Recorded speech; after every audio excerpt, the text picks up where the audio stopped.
Good morning, students. Welcome to my SST class.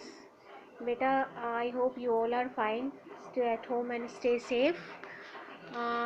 मैं अपने previous videos में आप लोगों को 1857 का रिवॉल्ट बता रही थी। याद है ना आप लोगों को?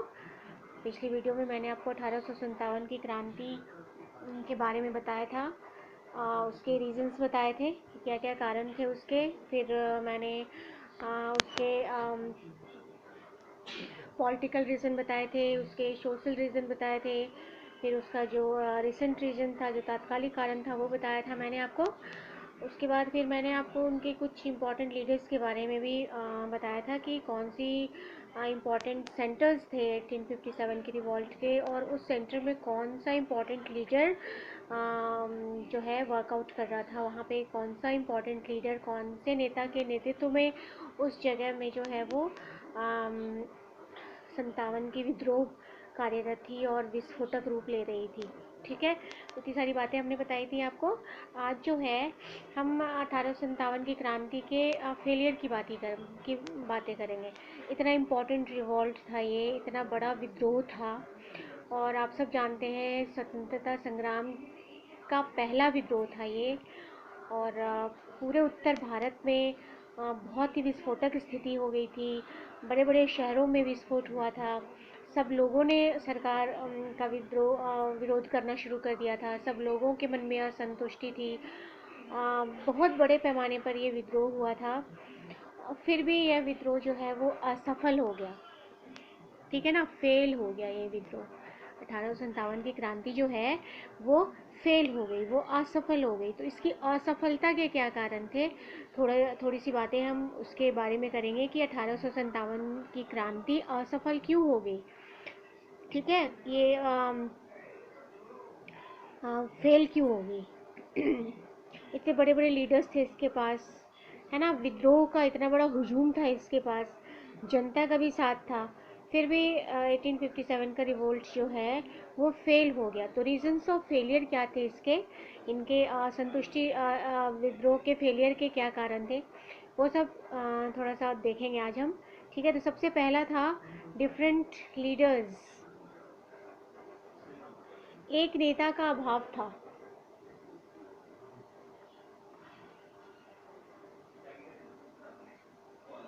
एक नेता का अभाव।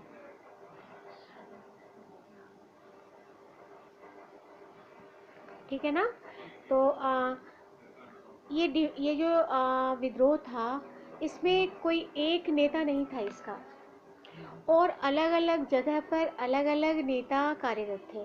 कोई एक लीडर नहीं था। लीडरशिप बहुत इम्पोर्टेंट होती है किसी भी चीज़ के लिए। कोई भी कार्य की सफलता के लिए, कोई भी क्रांति हो, विद्रोह हो, रिवॉल्ट हो, रिवॉल्यूशन हो, कोई टीम वर्क हो, कोई भी कुछ भी काम हो, उसके लिए अगर एक लीडर हो और वो अच्छा लीडर हो, तो लीडरशिप पे बहुत कुछ डिपेंड करता है कि अच्छी लीडरशिप है तो हमें सफलता ज़रूर मिलेगी।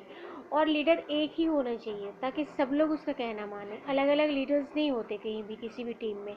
लेकिन हमारे यहाँ क्या था, 1857 के रिवॉल्ट में अलग अलग जगहों पर अलग अलग लीडर्स काम कर रहे थे। एक शक्तिशाली नेता का अभाव था। ठीक है ना, एक शक्तिशाली नेता का अभाव इन दिनों दिख रहा था। झांसी में लक्ष्मीबाई थी, उनके अंडर में विद्रोह हो रहा था। कानपुर में नाना साहेब थे, बिठूर में तात्या टोपे थे, और दिल्ली में हमारे बहादुर शाह जफ़र थे। मैंने आपको बताया था लखनऊ में हमारे बेगम हज़रत महल थी। और उसके बाद बंगाल में जो 34 परगना जो रेजिमेंट है, वहाँ पर मंगल पांडे के नेतृत्व में विद्रोह हो रहा था। तो अलग अलग शहरों पे अलग अलग लोगों का नेतृत्व था, अलग अलग नेतागण थे, किसी एक नेता का वहाँ पर अभाव था। ठीक है, तो डिफरेंट लीडर्स जो हैं इस रिवॉल्ट की फेलियर का एक कारण थे। अगर एक नेता होता और वो सही मार्गदर्शन दिखाता तो क्रांतिकारियों को सही दिशा मिलती, क्रांति को सही दिशा मिलती, और क्या पता 1857 की क्रांति सफल हो जाती। लेकिन ऐसा कुछ नहीं था। अलग अलग जगहों पर पूरे उत्तर भारत में बल्कि बहुत सारे नेता थे, एक सशक्त नेता का अभाव था, एक शक्तिशाली स्ट्रॉन्ग लीडर का जो अभाव था वो यहाँ देखने को मिला और 1857 की क्रांति को असफलता की तरफ ले गया।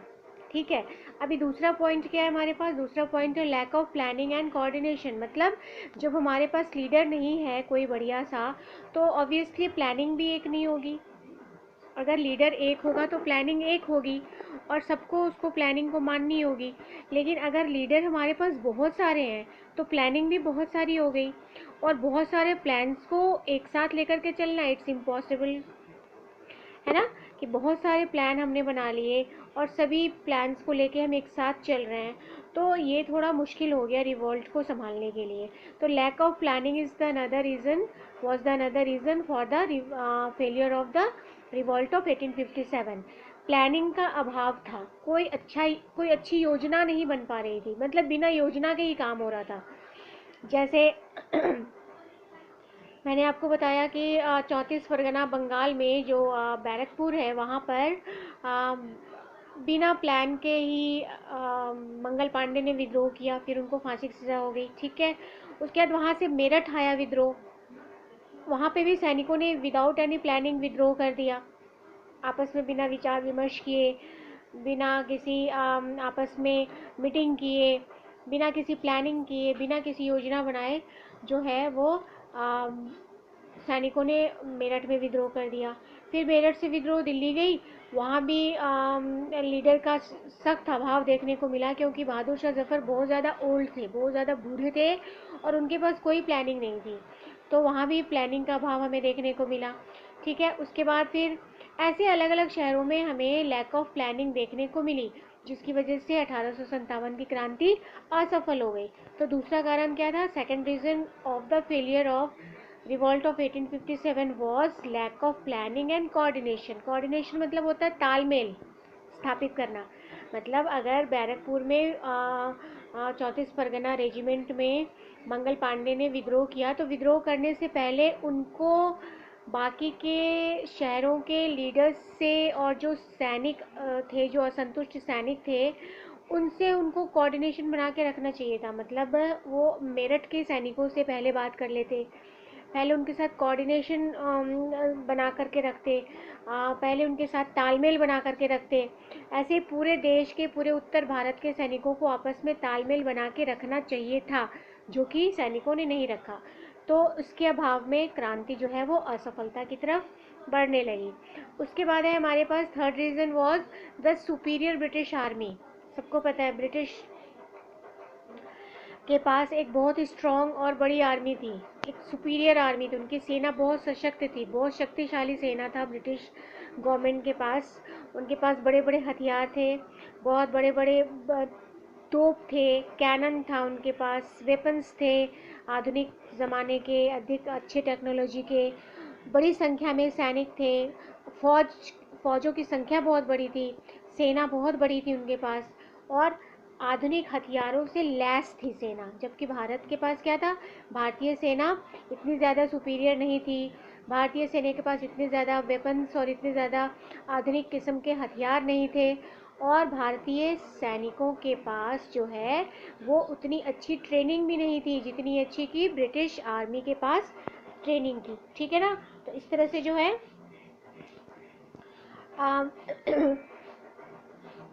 सुपीरियर ब्रिटिश आर्मी की वजह से रिवॉल्ट ऑफ 1857 जो है वो असफल घोषित किया गया, असफल साबित हुआ। भारतीय सेना और ब्रिटिश सेना के आपस में कोई मुकाबला नहीं था। भारत में असंतोष भरपूर था, भारत में जोश भरपूर था, भारत के सैनिकों में अपने देश के लिए मर मिटने का जज्बा भरपूर था। लेकिन भारत के सैनिकों में जो है वो आधुनिक किस्म के हथियार नहीं थे उनके पास, उनकी सेना बड़ी नहीं थी, और उनको अच्छी से ट्रेनिंग भी नहीं दी गई थी जितना कि ब्रिटिश आर्मी में सैनिकों को ट्रेनिंग मिली थी। तो third reason was the superior British army which lead 1857 revolt towards the failure. ठीक है ना, अब है हमारे पास फोर्थ रीज़न क्या है? Limited supplies and lack of modern communication. मतलब हमारे पास जो है सोर्सेज थे ना वो बहुत ज़्यादा लिमिटेड थे, हमारी सोर्सेज बहुत ज़्यादा लिमिटेड थी और लिमिटेड सोर्सेज से ही हमारे फौजियों को, हमारे भारतीय सैनिकों को लड़ाई लड़ना था, हमारे सैनिकों को आगे बढ़ना था, जो कि असंभव था क्योंकि ब्रिटिश सैनिकों के पास बहुत ज़्यादा सोर्सेज थी, सप्लायर्स बहुत अच्छे थे उनके, और हमारे सैनिकों के पास सोर्सेज बहुत कम थी। तो ये भी एक कारण बना हमारे 1857 के विद्रोह की असफलता का। लैक ऑफ कम्युनिकेशन, हमारे पास कम्युनिकेशन के साधन नहीं थे, मतलब कहीं आना जाना हो तो घोड़ा नहीं था, हाथी नहीं था, हमारे पास बग्गी नहीं थी, हमारे पास कोई और साधन नहीं थे कि हम एक स्थान से दूसरे स्थान पर जा सकें और अपनी बात को कम्युनिकेट कर सकें। तो ये सब कारण भी जो है 1857 की क्रांति के फेलियर के रीज़न बने थे। ठीक है ना। अब है हमारे पास फिफ्थ रीज़न है, the prince and loyal family did not participate and cooperate.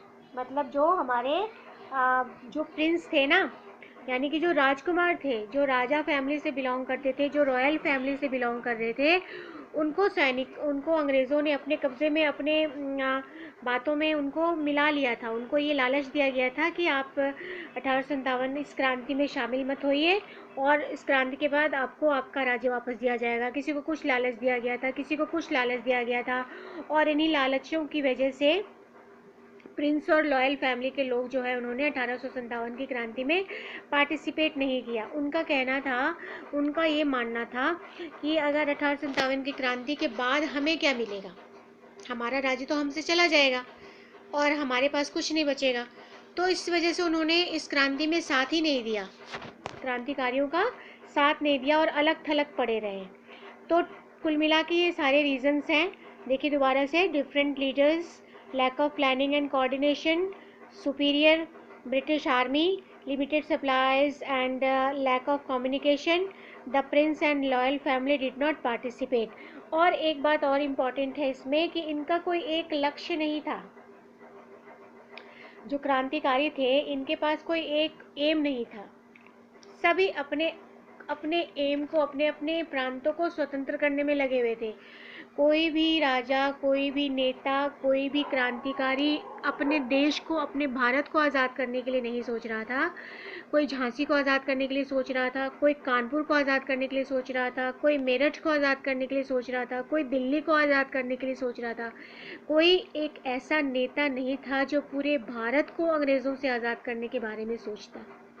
तो उनका एम भी क्लियर नहीं था, उनका जो उद्देश्य था हमारे क्रांतिकारियों का, ये भी क्लियर नहीं था। तो ये सारी बातें हैं जिसने 1857 की क्रांति को असफल बना दिया। अगर ये सारी बातें नहीं होती तो शायद रिज़ल्ट कुछ और होता और इतिहास कुछ और ही होता हमारे देश का। तो ये सब कारण आप बेटा कॉपी और पेन उतार लीजिए और ये सारे कारण आप लिख लीजिएगा अपनी कॉपी में। ठीक है ना। इसके बाद की बातें मैं अगली क्लास में बताऊंगी।